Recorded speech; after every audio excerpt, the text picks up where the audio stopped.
Bonjour et bienvenue. Profitez de ce récit, abonnez-vous et activez les notifications. Brian terminait de ranger quelques documents dans son bureau à domicile lorsque le téléphone sonna. En décrochant, il reconnut immédiatement la voix de Megan, sa femme. Elle pleurait, respirait avec peine, et entre deux sanglots, lui expliqua ce qui venait de se produire. Elle venait de se faire agresser. Le ton de son désespoir le frappa instantanément, le forçant à s'asseoir, une oppression dans la poitrine. Megan raconta que le voleur l'avait approchée rapidement alors qu'elle marchait dans la rue après une réunion de travail. Il lui avait pris son argent, son alliance et les précieuses boucles d'oreilles que Brian lui avait offertes pour leur dernier anniversaire de mariage. Elle insista sur le fait que ces bijoux avaient coûté une fortune et qu'elle regrettait profondément d'avoir perdu quelque chose d'une si grande valeur, non seulement monétaire, mais aussi sentimentale. Pendant qu'elle parlait, Brian s'efforçait de rester calme pour ne pas aggraver l'état émotionnel de Megan. Il écoutait attentivement chaque détail. Elle prit soin de préciser que, par chance, son téléphone se trouvait dans la poche arrière de son pantalon et que l'agresseur ne l'avait pas remarqué. C'est ainsi qu'elle avait pu l'appeler immédiatement. Megan semblait très secouée. À l'autre bout du fil, il restait à l'écoute, tentant de la soutenir malgré la distance. Elle ajouta qu'elle avait déposé une plainte au commissariat local, mais qu'elle avait peu d'espoir de récupérer ses biens. Les policiers lui avaient dit que dans ce genre d'affaires, il était rare de retrouver les objets volés. Brian lui demanda si elle allait bien physiquement, si l'agresseur lui avait fait du mal. Megan le rassura. Elle était indemne, juste terrifiée. Il poussa un soupir de soulagement en la sachant saine et sauve, mais sentit en même temps une profonde indignation. Elle confirma qu'elle terminerait son voyage comme prévu, ayant encore des engagements professionnels, puis qu'elle rentrerait. Brian accepta, le cœur lourd, car il lui faisait confiance et comprenait l'importance de ce déplacement. Les jours suivants furent étranges pour lui. Bien qu'il tentât de conserver sa routine, le souvenir de l'appel de Megan le laissait agité. Il pensait sans cesse à la peur qu'elle avait ressentie, à la perte des bijoux et à l'impact émotionnel que tout cela aurait sur elle. Lorsque Megan rentra enfin de son voyage, Brian fut heureux de la voir en forme. Elle semblait remise, de meilleure humeur qu'il ne l'avait imaginé, et paraissait même en pleine santé, ce qu'il remarqua rapidement. Elle était bronzée. Incapable de cacher sa surprise, il commenta son teint hâlé. Avec un sourire détendu, Megan expliqua que la ville où elle s'était rendue était très ensoleillée et que, durant ses pauses, elle en avait profité pour marcher un peu et se vider l'esprit. Brian écouta sans poser de questions. Après tout, cela semblait logique. La journée se déroula normalement. Megan commença à défaire sa valise. Brian n'évoqua plus l'agression, demandant seulement si elle avait besoin d'aide pour les démarches administratives. Elle répondit qu'elle s'occupait déjà de tout avec la banque et les autorités. Il proposa de l'accompagner, mais elle déclina, affirmant qu'elle gérait la situation seule. Tandis que Megan s'installait, Brian l'observait à distance. Malgré le traumatisme qu'elle disait avoir vécu, elle semblait calme, presque distante. Il chassa ses pensées, se disant que c'était sans doute sa manière de gérer le stress. Il décida de ne pas insister et se contenta de la serrer dans ses bras lorsqu'elle s'assit près de lui sur le canapé, lui disant combien il était heureux de son retour. À cet instant, Brian crut que le pire était passé. Il ignorait que cet appel désespéré n'était que le début de quelque chose de bien plus vaste, une réalité qui lui échappait encore totalement. Quelques jours passèrent. Brian essayait de reprendre une vie normale, mais un sentiment diffus le tourmentait. Ce n'était pas seulement la perte des bijoux ou le choc de l'agression, mais la sérénité de Meghan, une tranquillité excessive pour quelqu'un ayant subi un tel traumatisme. Il tentait de repousser ses doutes, se disant que c'était sa façon de se protéger.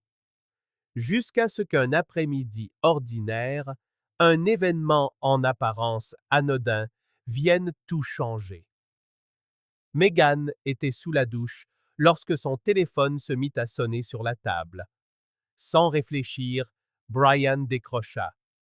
Une voix masculine, formelle et polie, se présenta comme un employé de l'Ocean Pearl Resort, un luxueux hôtel 5 étoiles. L'homme l'informa que Meghan avait oublié un objet de valeur dans la suite où elle avait récemment séjourné et demanda comment elle souhaitait le récupérer. Brian, l'esprit déjà en alerte, demanda de quel objet il s'agissait. L'employé répondit naturellement qu'il s'agissait d'une montre trouvée dans un tiroir lors du nettoyage de la chambre. Brian se figea. Il connaissait Meghan par cœur et était certain qu'elle ne portait jamais de montre. Dissimulant son trouble, il demanda si l'employé était sûr qu'il s'agissait bien d'elle. L'homme confirma, citant son nom, le numéro de la suite et les dates exactes de son séjour. En entendant les dates, Brian sentit un frisson parcourir tout son corps. C'était la même période où Meghan prétendait avoir été volée. Puis, l'employé ajouta un dernier détail, comme une simple observation, mais qui pour Brian fut un coup de poignard. La montre était un modèle pour homme. Brian déglutit et remercia son interlocuteur, promettant de le recontacter. Il raccrocha et resta immobile, le regard fixé sur l'écran. Son esprit s'emballa, connectant les points. Le voyage, le vol, le bronzage, son calme, et maintenant, une montre d'homme oubliée dans un hôtel de luxe. Meghan sortit de la douche peu après, enveloppée dans une serviette, l'air détendu, ignorant le tumulte intérieur de son mari. Il la regarda s'habiller en parlant nonchalamment de sa journée de travail à venir. Sa voix lui parvenait de loin, comme si une barrière invisible s'était dressée entre eux. Avant de partir, elle annonça qu'elle repartirait en voyage dans 2 jours, cette fois pour une dizaine de jours. Essayant de garder son sang-froid, Brian demanda si elle partait de nouveau seule. Meghan répondit par l'affirmative, comme si c'était la chose la plus normale du monde. Il hocha la tête sans rien dire, la laissant croire à sa confiance. Mais intérieurement, la certitude que quelque chose n'allait pas grandissait. Elle l'embrassa légèrement sur la joue, prit son sac et partit. Brian resta assis, revoyant mentalement tous les détails. Les pièces du puzzle s'assemblaient de manière troublante. Il ignorait ce qu'il allait découvrir, mais il savait qu'il ne pouvait plus ignorer les signes. Une chose était sûre, il devait découvrir la vérité, aussi douloureuse soit-elle. Le sentiment de méfiance se mua en une détermination silencieuse. Il lui fallait des preuves, car son instinct lui hurlait que l'histoire qu'elle lui avait racontée était incomplète. Et ce qu'il ne savait pas encore, c'est que la suite allait détruire tout ce en quoi il croyait en matière d'amour, de loyauté et de famille. Brian passa le reste de la journée la tête en ébullition. Le prétendu vol, le bronzage suspect, la montre d'homme et le calme excessif de Meghan. Chaque détail semblait faire partie d'un complot bien plus complexe qu'il ne voulait l'admettre. Le lendemain matin, il se leva plus tôt et l'observa se préparer. Il nota que ses horaires de départ étaient devenus très variables, toujours justifiées par des excuses plausibles. Mais Brian était désormais trop méfiant pour accepter ces explications sans les remettre en question. Quand Meghan fut partie, il appela l'entreprise où elle prétendait travailler depuis des années. Une réceptionniste répondit. Brian demanda à parler à Meghan de toute urgence. La réponse fut sèche et directe. Meghan ne faisait plus partie du personnel. Surpris, il demanda depuis quand. Elle est partie il y a environ 1 mois, répondit la femme. Brian raccrocha, le cœur battant à tout rompre. Que faisait Meghan chaque jour? Où passait-elle son temps? Il comprit qu'il devait agir. Le jour même, il contacta Jack, un détective privé recommandé par un ami. Jack commencerait immédiatement à suivre Meghan lors de son prochain voyage de 10 jours. Pendant ce temps, Brian décida de fouiller dans les affaires de sa femme. Dans un tiroir, il trouva un reçu plié. C'était un reçu de vente de bijoux dans une boutique spécialisée. La description était claire. Il s'agissait des boucles d'oreilles et de la bague que Meghan avait déclarées volées. Sans perdre de temps, il appela la boutique. L'employé confirma que Meghan avait bien vendu les bijoux en personne, recevant l'argent en espèces. Le choc laissa place à une question lancinante. Pourquoi? Que faisait-elle de cet argent? Il consulta leur compte bancaire joint et remarqua un schéma qu'il n'avait jamais vu. De petits retraits quotidiens, discrets individuellement, mais qui, additionnés, représentaient une somme considérable accumulée sur plusieurs mois. Alors qu'il fermait son ordinateur, le téléphone sonna. C'était Jack. Le détective l'informa qu'il n'avait plus besoin de continuer la surveillance. Il avait déjà tout ce qu'il fallait. Quelques minutes plus tard, les photos arrivèrent. Une séquence d'images qui racontait, de manière crue et irréfutable, l'histoire que Meghan avait cachée. Le visage de Brian devint livide. Meghan étreignait un homme, riait avec lui, marchait main dans la main. Ils étaient sur une plage, échangeant des caresses comme un couple d'amoureux en vacances. Mais ce qui fit presque tomber le téléphone des mains de Brian, ce fut l'identité de l'homme. L'homme qui apparaissait à ses côtés, sur tous ses clichés, était Jason, son jeune frère. Brian sentit son estomac se nouer, ses jambes fléchir et sa poitrine se serrer. La trahison, jusqu'alors une hypothèse dévastatrice, prenait une dimension encore plus cruelle. Ce n'était pas un étranger, mais son propre frère, celui avec qui il avait grandi. La confiance qu'il lui accordait était totale, et maintenant, elle était en miettes. Jack envoya également un rapport détaillé, listant les lieux, les horaires, les réservations faites au nom de Meghan et Jason. Tout avait été planifié. Le sang bouillant mais l'esprit étrangement lucide, Brian appela Thomas McAllister, un avocat réputé en droit de la famille. Il lui exposa toute la situation et envoya toutes les preuves. Après analyse, l'avocat fut clair. La situation était grave, mais légalement, Brian était en position de force. Thomas expliqua que, selon les lois de l'État, l'infidélité conjugale combinée au détournement financier pouvait constituer une dissolution du mariage pour faute. Cela permettrait à Brian de conserver la majorité des biens, y compris la maison. Déterminé, Brian donna son accord pour lancer immédiatement la procédure. Il voulait s'assurer que Meghan n'aurait plus aucune chance de vider les comptes ou de dissimuler d'autres actifs. L'avocat déposa la plainte le jour même avec une demande de gel des comptes. Brian raccrocha, un vide immense en lui. Son frère, sa femme, ensemble, complotant dans son dos.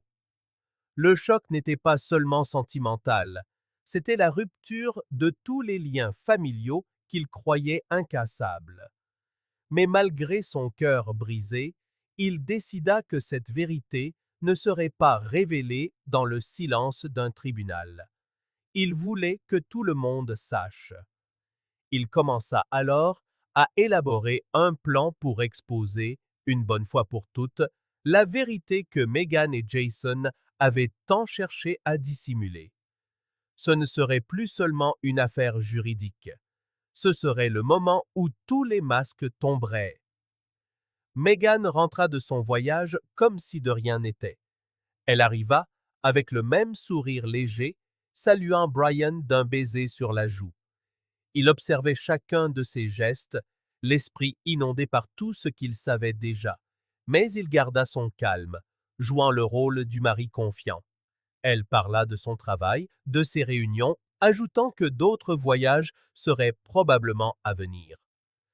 Brian se contenta d'hocher la tête, cultivant le silence et la fermeté. Pendant que Meghan défaisait sa valise, aussi méticuleuse que d'habitude, Brian avait déjà décidé de la suite. Il ne voulait pas d'une confrontation privée, avec ses justifications vides et ses larmes de crocodile. Il voulait que la vérité soit exposée devant tout le monde, sans laisser de place aux déformations, aux mensonges ou aux excuses. Il fallait que Meghan assume les conséquences de ses propres choix, devant ceux qui lui avaient toujours fait confiance, tout comme lui-même l'avait fait. Il commença donc à organiser la soirée. D'abord, il appela les parents de Meghan, les invitant à un dîner spécial chez lui. Il expliqua vouloir célébrer une nouvelle réussite professionnelle de leur fille, ajoutant qu'elle avait beaucoup voyagé et méritait bien un moment en famille. Ils acceptèrent sur le champ, ravis de l'invitation et sans se douter de rien. Ensuite, il appela ses propres parents. Il leur adressa la même invitation et ils confirmèrent également leur présence, enthousiastes à l'idée de se retrouver tous ensemble pour un dîner intime, comme ils en avaient l'habitude, avant que Meghan ne commence à voyager si souvent. Le dernier appel de Brian fut pour Jason, son frère cadet. Sa voix, à l'autre bout du fil, semblait insouciante, comme si de rien n'était. Brian garda un ton neutre en l'invitant à la réunion de famille. Jason hésita un bref instant, prétextant qu'il ne pourrait peut-être pas venir, car il devait participer à une conférence hors de la ville. Brian, sans changer de ton, insista, affirmant que c'était important, que tout le monde apprécierait vraiment sa présence. Jason finit par céder et confirma qu'il trouverait un moyen d'être là, concluant l'appel comme s'il s'agissait d'une soirée familiale ordinaire, semblable à tant d'autres qu'ils avaient partagées au fil des ans. Une fois tout organisé, Brian prépara chaque détail de cette soirée qui ne serait pas une célébration, mais bien la révélation définitive de la trahison. Il rassembla les photos, les vidéos, le rapport envoyé par le détective, organisa les fichiers et programma leur diffusion sur la télévision du salon au moment opportun. Il ne voulait ni discours enflammés, ni disputes houleuses. Il voulait simplement que la vérité soit exposée, clairement et objectivement, afin que personne ne puisse jamais dire qu'il avait agi de manière impulsive ou sans preuve suffisante. Le soir venu, Meghan était particulièrement enthousiaste. Elle s'habilla avec soin, choisit une robe élégante, se maquilla comme pour les grandes occasions et demanda à Brian quelle était la raison de cette fête si soudaine. Brian lui répondit avec le même calme qu'il affichait depuis le début. Il voulait simplement fêter son retour, la fin d'un autre voyage épuisant, et partager un moment en famille, ce qu'il n'avait pas fait depuis longtemps. Meghan sourit, le remercia et, satisfaite, termina de se préparer. Peu de temps après, les parents de Meghan arrivèrent, apportant avec eux la joie typique de ceux qui s'apprêtent à retrouver leur fille et leur gendre, sans imaginer un seul instant que cette nuit-là, chacun repartirait avec ses certitudes brisées. Puis vinrent les parents de Brian. Ils saluèrent chaleureusement Meghan, lui dirent à quel point elle avait l'air bien, reposée, encore plus jolie que d'habitude, peut-être le reflet de ses voyages et de ses récents changements de routine. Meghan répondit à tous avec gentillesse, ne cessa de sourire, distribua des étreintes, se déplaçant dans la maison avec l'aisance de la maîtresse de maison qu'elle avait toujours été. Finalement, Jason arriva.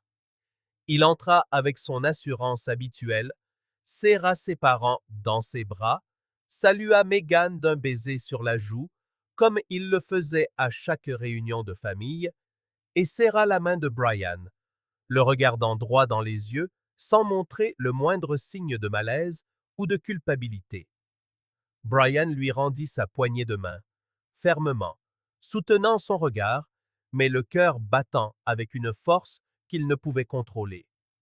Tout le monde s'installa, se mit à discuter, à se remémorer de vieilles histoires, à rire d'anecdotes d'enfance, à échanger des compliments et à se mettre au courant des derniers événements familiaux. Meghan parla de ses défis professionnels, de ses voyages, et Jason faisait quelques commentaires de temps à autre, comme à son habitude. Brian observait le tout, avec la précision de celui qui sait que, d'un instant à l'autre, tout allait basculer à jamais. Quand tout le monde fut assis, Brian se leva et demanda le silence. Il annonça qu'avant de commencer le dîner, il voulait montrer une vidéo qu'il avait préparée, une surprise, pour rendre hommage à Meghan pour tous ses efforts et son dévouement professionnel. Il prit la télécommande, inspira profondément et appuya sur le bouton qui lança la séquence d'images.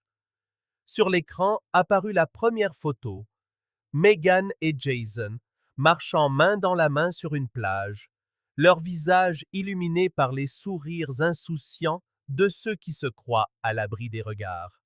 Puis une autre image, les deux enlacés sur une chaise longue, échangeant caresses et baisers, tel un couple d'amoureux en lune de miel.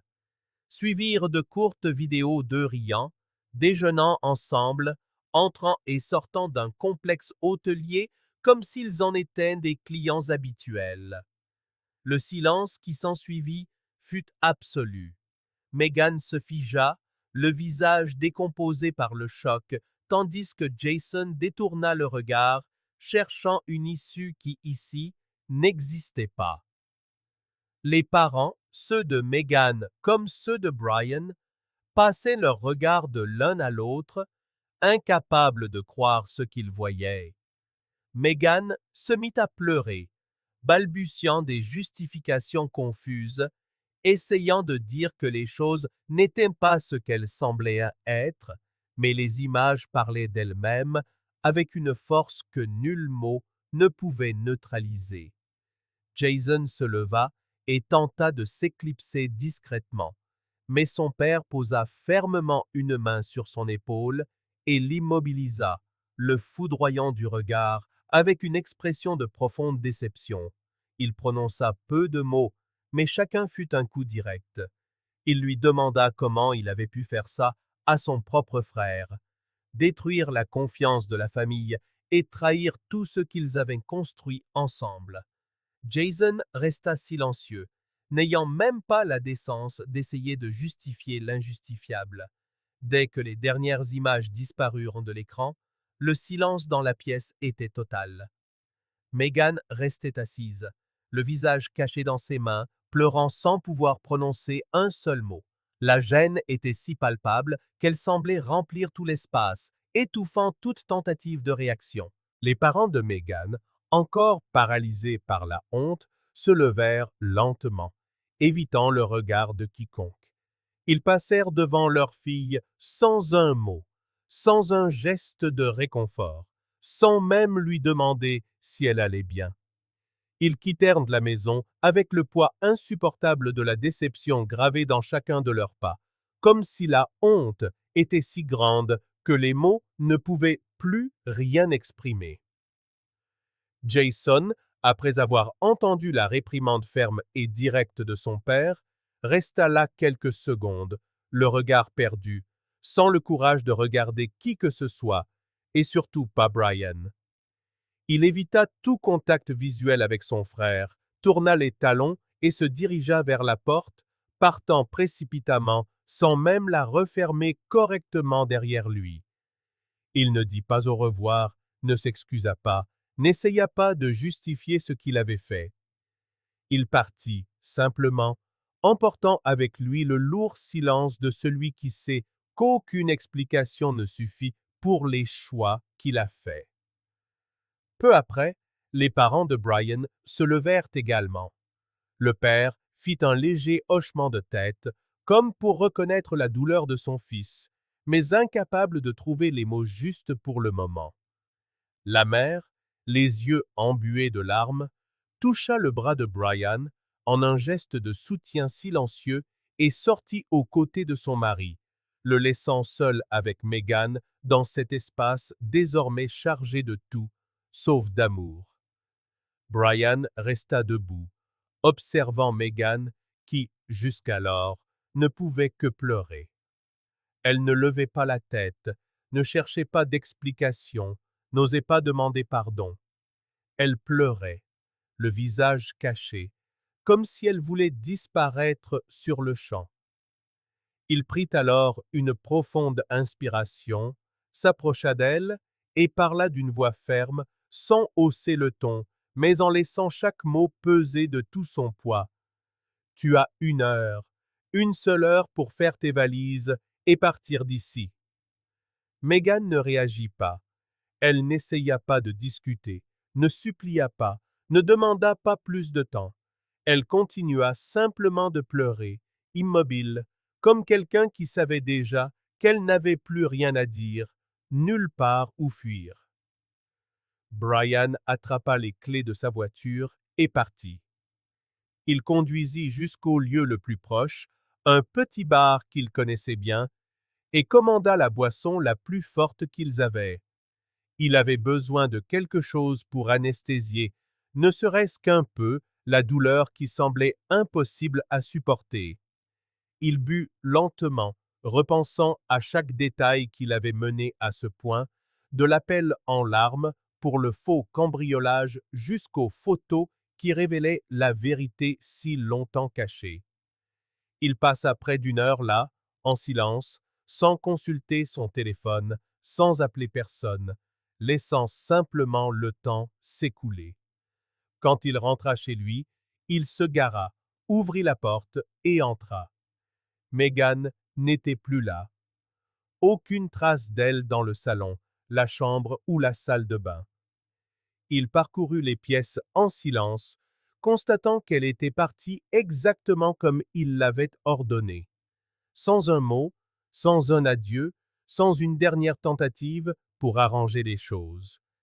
Elle s'était simplement volatilisée, emportant avec elle le souvenir amer d'une trahison que personne dans la famille n'oublierait jamais. Les jours suivants, Brian concentra toute son énergie sur la procédure judiciaire. Maître Thomas McAllister, qu'il consultait depuis le début, présenta les preuves de manière irréprochable. Le rapport complet du détective, les photos, les vidéos, les relevés bancaires montrant le détournement de fonds, le reçu de la vente des bijoux et même des témoignages d'employés de l'hôtel confirmant la présence de Meghan, accompagnée d'un homme qui fut plus tard identifié comme étant Jason. Sur la base de ces éléments, Thomas formula une action en justice fondée sur la violation des devoirs conjugaux, appuyant sa demande sur l'institut de la dissolution du mariage pour faute prévue par la législation de l'État et invoqua également la protection patrimoniale, alléguant une gestion frauduleuse des biens communs.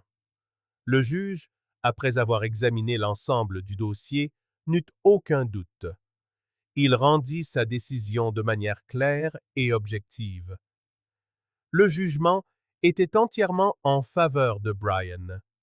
Il conserva la majorité des biens du couple, y compris la maison pour laquelle il avait tant travaillé, les économies qu'ils avaient accumulées au fil des ans et les investissements communs.